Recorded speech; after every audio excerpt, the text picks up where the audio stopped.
Est-ce que les droits confèrent des aptitudes?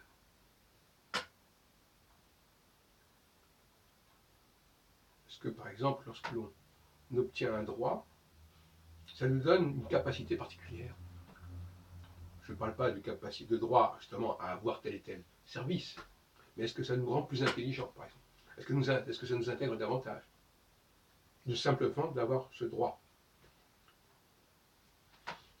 Il y a un problème du droit qui est constant dans le débat actuel. Nous sommes marqués par le juridisme constitutionnel et autres, par la force du verbe, la force de la loi.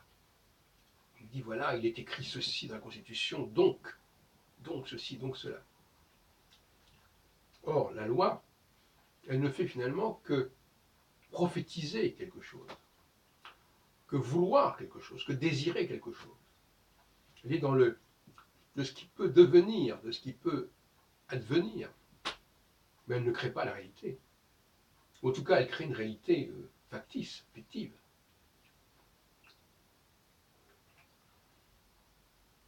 Il faut absolument prendre conscience des limites du droit. Or, actuellement, il y a un surinvestissement du droit. Nous avons droit à ceci, nous avons droit à cela, parce que c'est un... Et c'est pour ça que je vais replacer la question du droit. Le droit, c'est quelque chose qui relève du futur. C'est une promesse. Et comme disait Chirac, les promesses n'engagent que ceux qui les entendent. Le droit ne constitue pas en soi une réalité. Une réalité au sens fort du terme. C'est une attente. Ça dit, ça veut, voilà, il faudrait aller dans cette direction. Voilà. Il faut aller dans ce sens. Mais entre aller dans ce sens et y parvenir, il y a une marge considérable. Il y a un fossé même.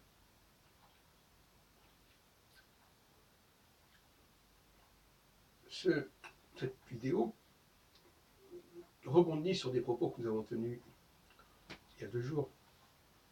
Un jour.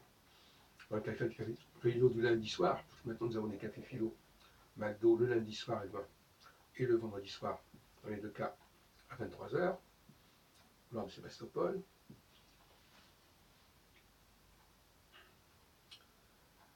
Près de la rue des Lombards, près du KFC de Sébastopol. Et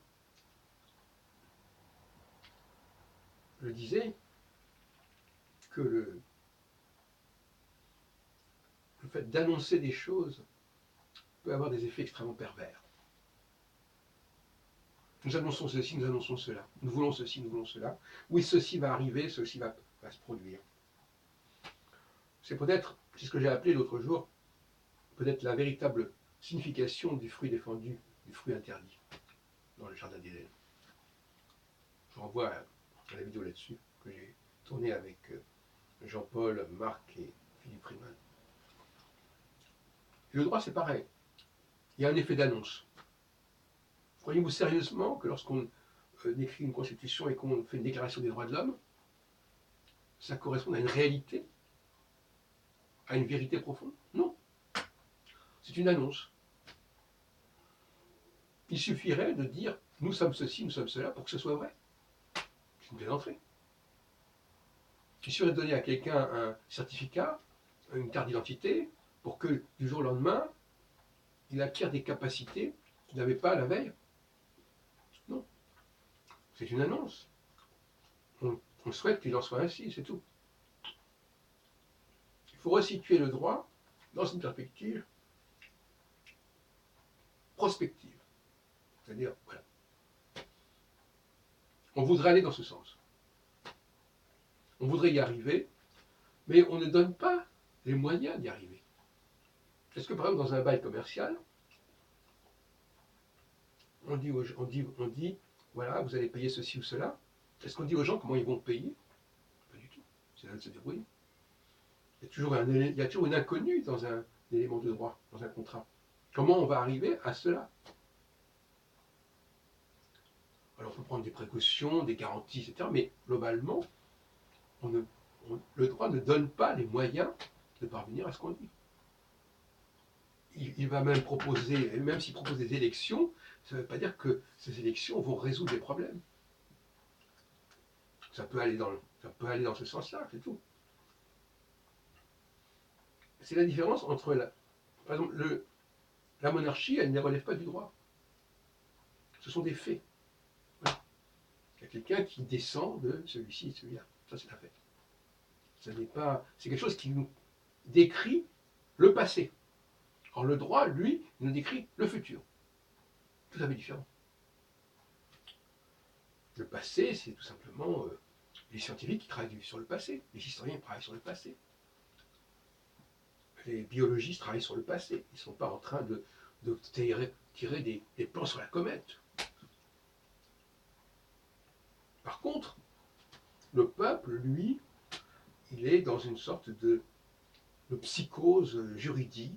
Voilà, on nous a annoncé ça, on nous a promis ça, on nous a déclaré ça, donc il faut que ce soit. Il faut que ce soit, donc finalement, c'est comme ça. Si on annonce qu'il doit y avoir une égalité, eh bien, l'égalité, elle est déjà là. Elle est déjà posée. Elle est déjà dans les faits. Il y a une confusion d'esprit là-dedans. Il y a un problème. Il est évident que le droit a des limites considérables, au contraire. Il ne fait que préconiser certaines choses, souhaiter certaines choses, mais il ne peut pas en lui-même changer les choses. Il ne donne pas les moyens de parvenir à ce qu'il propose. Si on dit par exemple que les femmes et les hommes ont les mêmes droits, comment parvenir à ce que les femmes et les hommes aient les mêmes facultés et les mêmes dispositions? Ça n'est pas dit dans les lois. C'est un point aveugle du droit. Comment on y arrive? On ne dit jamais comment. Et les moyens qui sont parfois proposés ne sont pas appropriés, ne sont pas suffisants. Ce ne sont que des vœux pieux. Puisque nous sommes en période de janvier, là on est dans les bonnes intentions.